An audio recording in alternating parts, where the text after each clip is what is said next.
bonjour à tous, j'espère que vous allez bien. Voilà, je me trouve encore dans mon jardin. Euh, les tulipes sont parties, il y a plus de fleurs. Mais à côté, vous voyez bien les roses qui fleurissent chez mon voisin. En Ecclésiaste, on connaît bien ce texte au chapitre 3. Il y a un moment pour tout et un temps pour toute activité sous le ciel.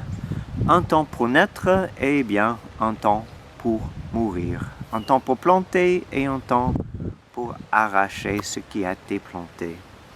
Chez moi, c'est le temps d'arracher les feuilles pour que les bulbes se nourrissent encore. On connaît bien cette saison. On connaît bien la saison dans laquelle nous nous trouvons, la saison de confinement, de repos. Et je travaille avec mes enfants et il y a mon garçon qui a pris cette semaine son poème, sa poésie. Et il y avait une phrase ou un mot que j'ai jamais vu auparavant. Je reconnais, mais j'ai jamais vu un mot satané. L'auteur de ce poème utilise la phrase satané virus et satané microbe. Et j'étais interpellé par ça, pas seulement parce que j'ai jamais vu auparavant ce mot, mais pour lui, le virus est venu de Satan.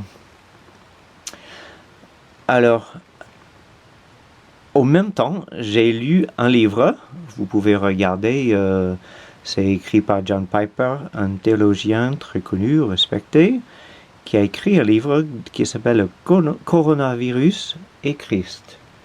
Et qu'est-ce qu'il dit dedans? Il a pris quelques chapitres avant de dire cette phrase, mais moi je vous donne cette phrase tout de suite. Le coronavirus a donc été envoyé par Dieu. Ce n'est pas le temps d'entretenir des idées sentimentales à propos de Dieu. C'est une saison amère et Dieu l'a ordonné. Dieu la gouverne. Il y mettra fin. Rien de tout cela n'échappe à son autorité.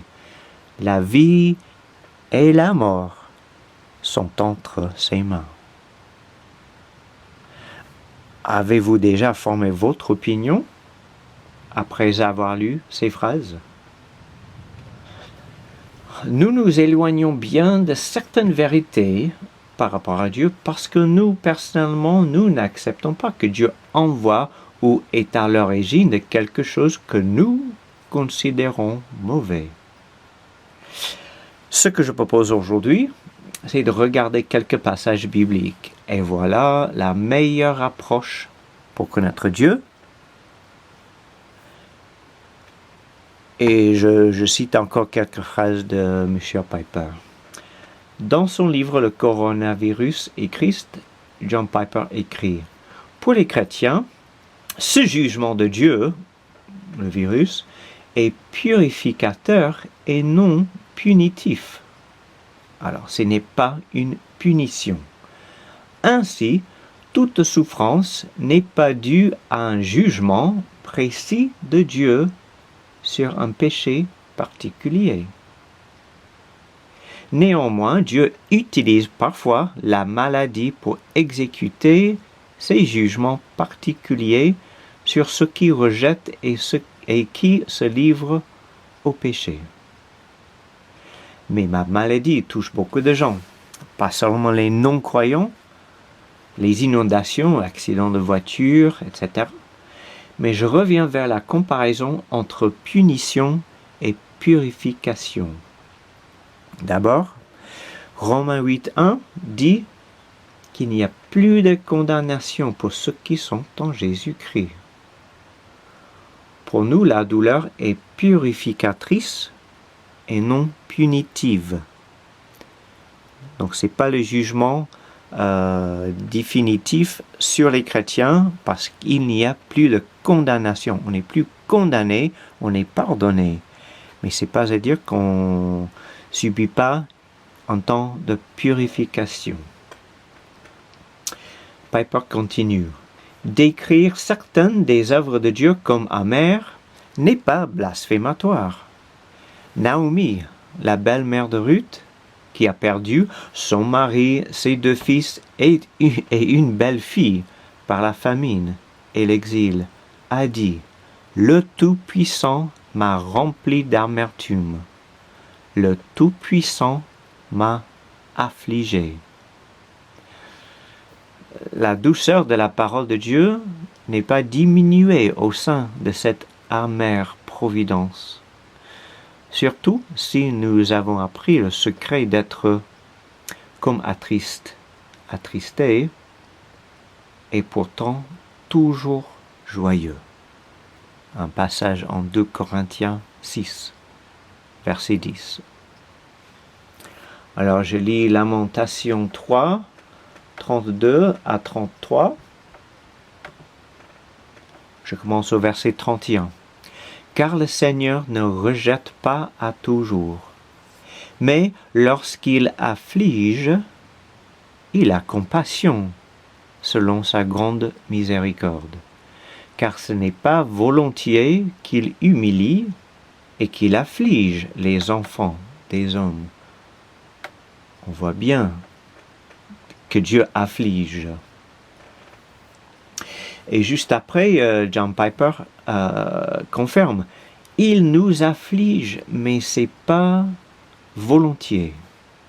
Si certains aspects de son caractère, c'est-à-dire de sa volonté ou de son cœur, ne sont pas enclins à nous affliger, d'autres aspects de son caractère dictent néanmoins de nous affliger selon sa sainteté et sa justice. Lorsque Dieu décide qu'une chose doit se produire, elle se produit. On est bien d'accord. Ou, pour le dire autrement, tout arrive parce que Dieu le veut. En Éphésiens 1, le verset 11, nous lisons que Dieu opère toutes choses d'après le conseil de sa volonté. Piper confirme toutes choses, pas certaines choses, mais toutes, et d'après sa volonté, non selon des volontés ou des forces extérieures à lui-même. Il exerce une autorité absolue sur ce monde. Le coronavirus a donc été envoyé par Dieu. Je vous invite à revenir vers les versets bibliques, ces passages. Il y a d'autres. En plus, si vous avez encore des questions. Mais quelle est votre réaction, non à cette phrase, le coronavirus a donc été envoyé par Dieu, mais je vous pose une question. Est-ce que tu acceptes ce que Dieu envoie pour te purifier? Est-ce que nous reconnaissons l'action de Dieu dans nos vies, ce qu'il souhaite? En fait, la seule façon de devenir pur, c'est le laisser entrer dans nos cœurs et être guidé par lui. Laissons ce temps nous purifier. Ce serait très agréable de sortir de la menace de ce virus, mais si nous ne devenons pas plus purifiés qu'avant, on a raté l'occasion en disant non à Dieu. Dieu voudrait faire quelque chose en nous. Laisse-le faire tout.